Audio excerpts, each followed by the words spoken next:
another episode of This Week at River Ridge. Today's topics include the high school play, Veterans Day, and governor elections. The high school's production of The Hound of the Baskervilles, a Sherlock Holmes mystery, premieres tonight and tomorrow, both at 7 p.m. The story takes a fun spin on the Sherlock Holmes original. The cast has been working really hard since September and is ready to perform. Be sure to check it out.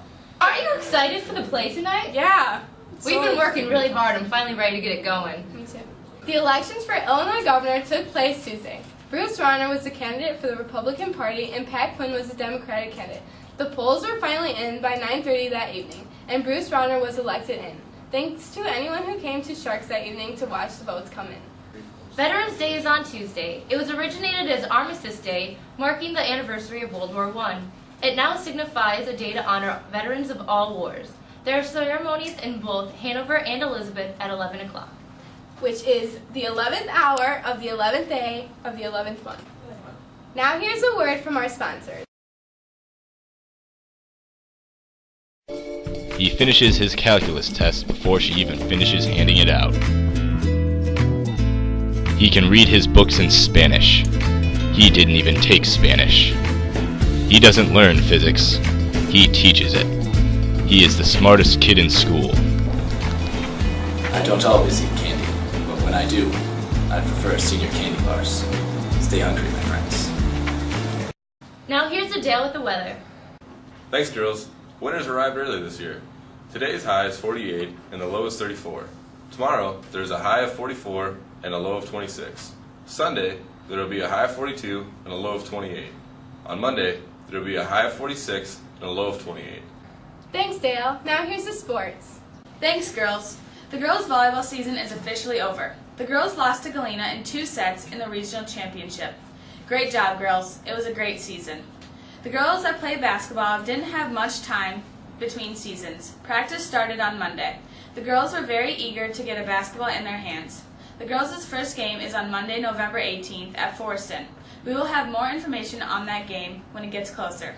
Molly was able to talk with some basketball players and get their thoughts on the upcoming season. Thanks, Nicole. I'm here with returning senior basketball players Courtney Spear and Kayla Brotzman. Courtney, how is practice going so far? It's going really good. Everyone's working hard. Okay, good. Kayla, what are your expectations for this season? To do our best and reach our full potential of this year and hopefully get the regional title. Yes. Thanks, girls. Basketball practice starts next Monday, bright and early, from 6 to 7:30 a.m. Their first 2 weeks of practice are 2 days to get the boys in shape and ready for their season. The boys' first game is at the 3rd annual turkey tournament. The tournament is held at River Ridge. It starts on the 24th. We will have more information on the tournament when the time comes closer. Out back to the girls in the newsroom. Thanks, guys. Now here's to Sam with Lunchroom Scholars. All right. I'm here with our history teacher, Mr. Dimmer, and I'm going to ask him a couple of questions about war, which he better get correct if he wants to keep his job. So, Filippo, you might not be from this country, but in what war did America win its independence? Civil War. The Revolutionary War. 1958.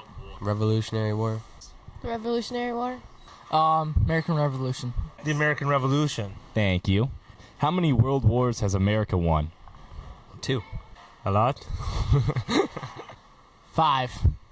1. World War One, World War Two. Korea. The Mexican War. The Gulf War. I don't know. Iraqis considered 2. That's right. Back-to-back world champs. In what year did the War of 1812 start? 1812. 1813. 1950. In 1915. 1812. That would be 1812. Very good, very good. How long was the 100 Years' War? 100 years. 100 years. 100 years. 100. 100 years. Well, we talked about this earlier. It's not 100 years. I thought the actual fighting is 87 years, but you said it lasted 116. Yeah, so we'll have to check on that one. All right. We'll Google that one. Mark? Yeah? In the 100 Years' War? Yeah. She won a lot of battles. She was on fire. Thanks, Sam. Now here's the announcements. Hello, welcome to this week's announcements. The Placo math team got first place. Members on this team were Morgan Wheelwright, Sam Merkel, Chris Schnitzler, Dakari Taifa, and Sydney Thorson. Great job, guys. Juniors, be sure to work on your Illinois History Fair, and don't forget your yearbook orders. Sociology, Geography, and Western Civ all have a test next week, and all speech members have to talk to Miss Tippett about an additional speech meeting in December. That's all. Now back to the newsroom.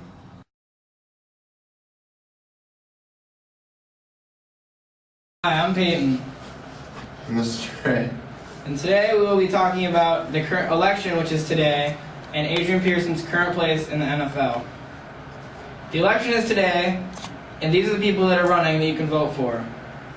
Dick Durbin for Senate, Jim Oberweis for Senate, and Sharon Hansen for Senate. For governors, there's Pat Quinn, Bruce Rauner, and Chad Grimm. For the House, you can vote for Democrat Bobby Rush or Republican Jimmy Lee Tillman. For the Democrat Robin Kelly or the Democrat Aaron Wallace. For the Democrat Dan Lipinski or the Republican Sharon Brannigan. For the Democrat Luis Gutierrez and the Republican Hector Concepcion. For the Democrats Mike Quigley and for the Republicans Vince Colbert. And there's many more, but we don't have time to read them all. Now here's Trey for Adrian Peterson. Vikings running back Adrian Peterson will plead no contest today to try and avoid his trial on child injury charges. According to a report from Mike Floro of Pro Football Talk, the plea will keep him out of serving any jail time. Specifically, Adrian Peterson will plead no contest to misandry, reckless assault, so he'll avoid a felony in any reference to a child. The deal still has to be accepted by the Judge Kelly case.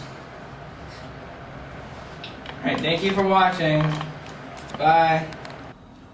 Thanks. Now here's to the joke of the week. What's Hulk's favorite food?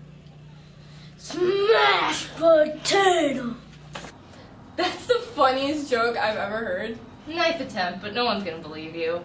How was this episode anyway? It was fascinating. Thank you for joining us with this fascinating episode, and we'll see you next week.